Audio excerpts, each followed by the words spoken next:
joke you broke. Your love life's the old way. It's like you're always stuck in second gear. When it hasn't been your day, your week, your month, even your year. But I'll be there for you when the rain starts to pour. I'll be there for you.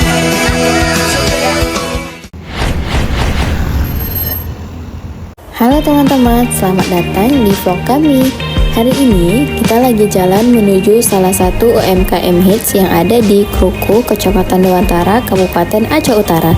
Namanya Cafe Anyaman Beach di Pantai Bangka.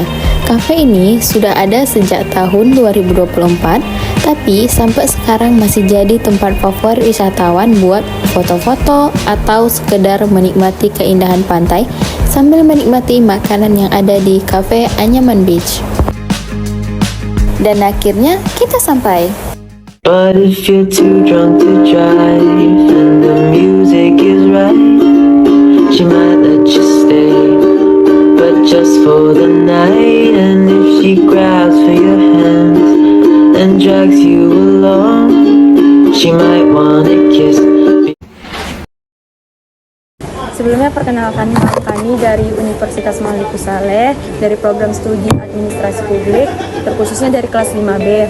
Jadi di kedatangan kami kali ini kami mendapatkan tugas untuk memenuhi mata kuliah pemberdayaan masyarakat. Tugas ini tugas ini kami disuruh untuk mewawancarai pelaksana UMKM yang berada di Kota Lok Sumawe. Jadi maksud kedatangan kami sini ini untuk mewawancarai Abang sebagai bahan tugas kuliah kami. Boleh. Jadi Abang bersedia? Oke, bersedia. Jadi di sini kami ada beberapa pertanyaan yang mungkin kami tanyakan sama Abang. Gimana? Pertanyaan pertama itu, yang pertama, apa motivasi Abang saat mendirikan usaha ini? Untuk saya pribadi kan, saya di sini juga termasuk hobi. Habis itu juga saya ingin untuk mendongkrak perekonomian di sini, sama untuk bagi para karyawan atau orang yang lagi butuh kerja gitu.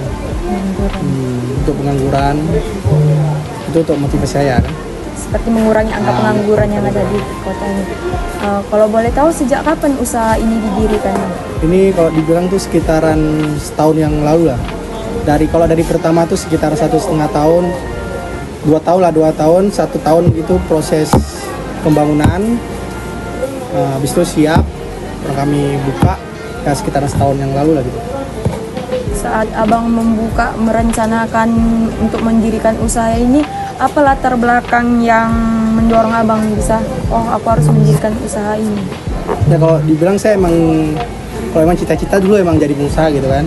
Dia juga sama ingin untuk, kalau dibilang hobi juga termasuk hobi.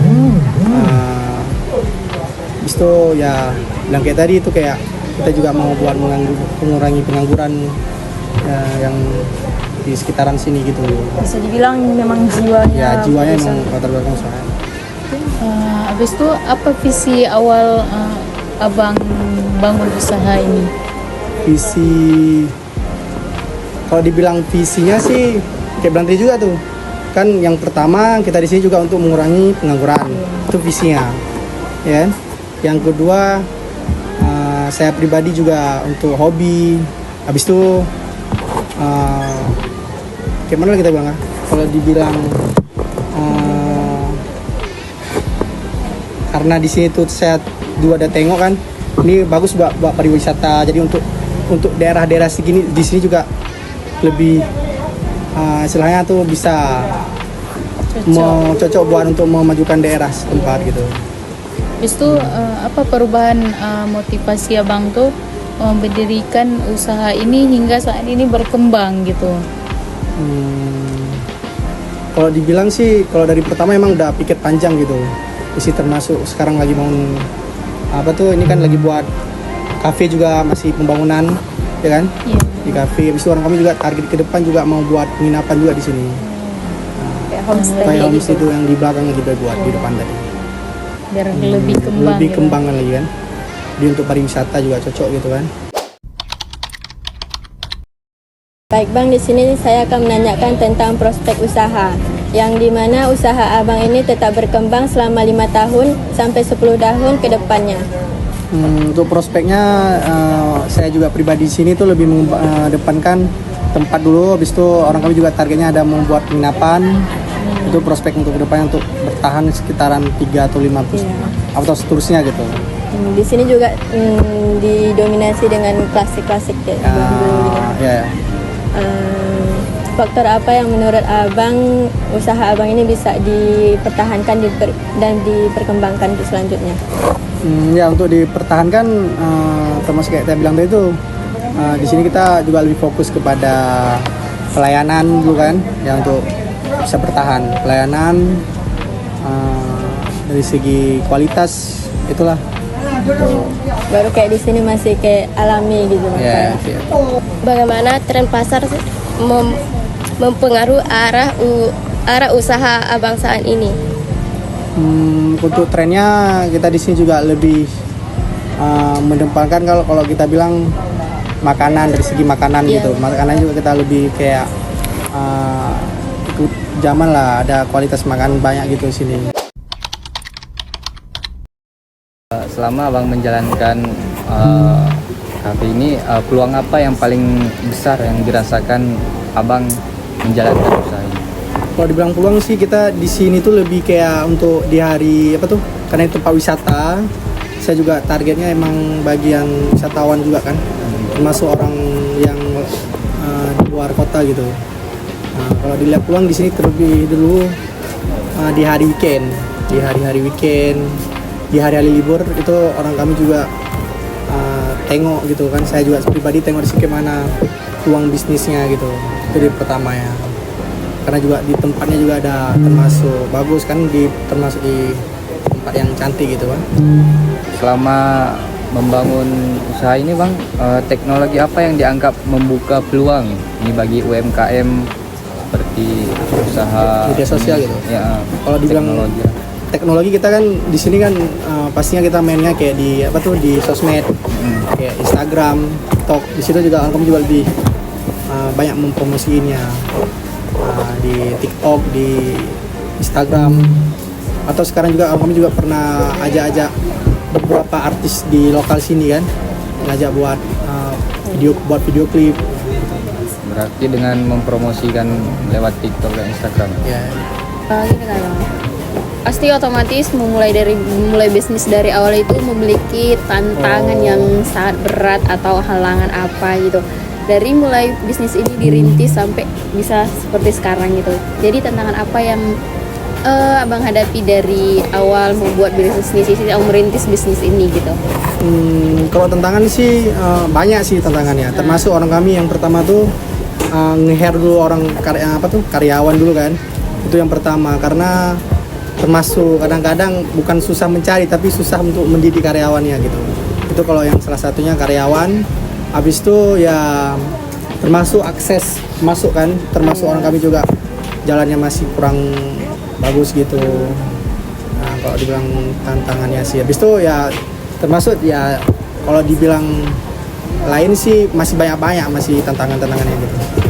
Oh, kalau kita lihat kayak di sini kan bang, di sini kan banyak berjejer kafe-kafe segala macam gitu. Otomatis persaingan antar pasar itu sangat kuat gitu. Kayak mana abang mengatasinya gitu?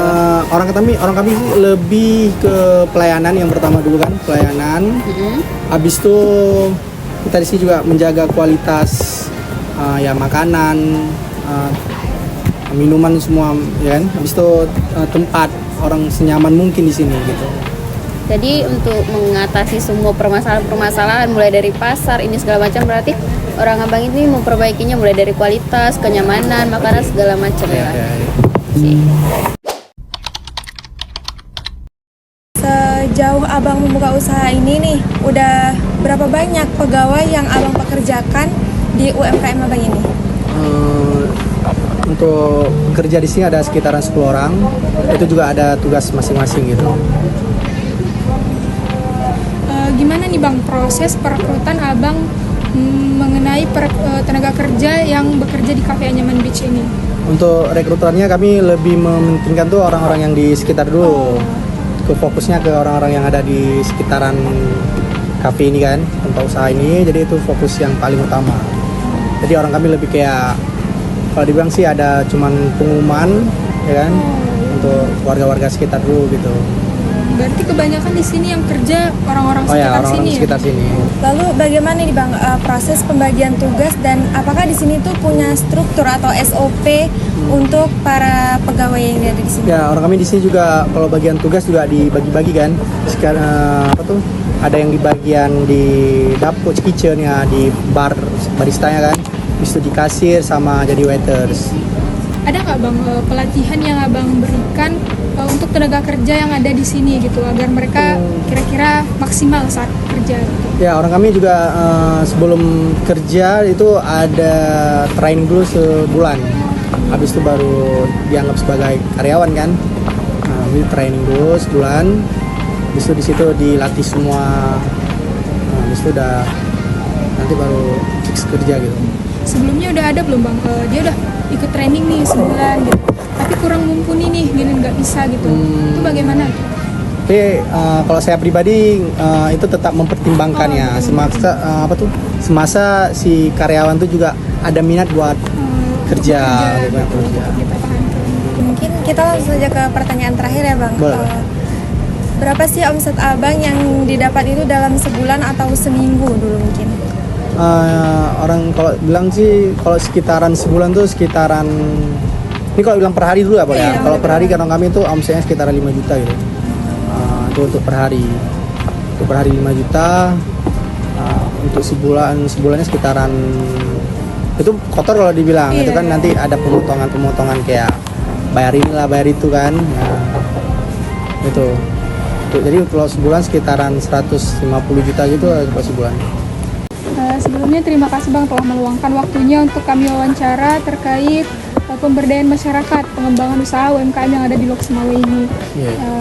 Makasih juga Abang udah mau kami repotkan, mulai dari chat, dari semalam, ini segala macam. Makasih untuk Abangnya. Semoga usahanya makin jaya, makin berkembang dan makin banyak buka cabang. Amin.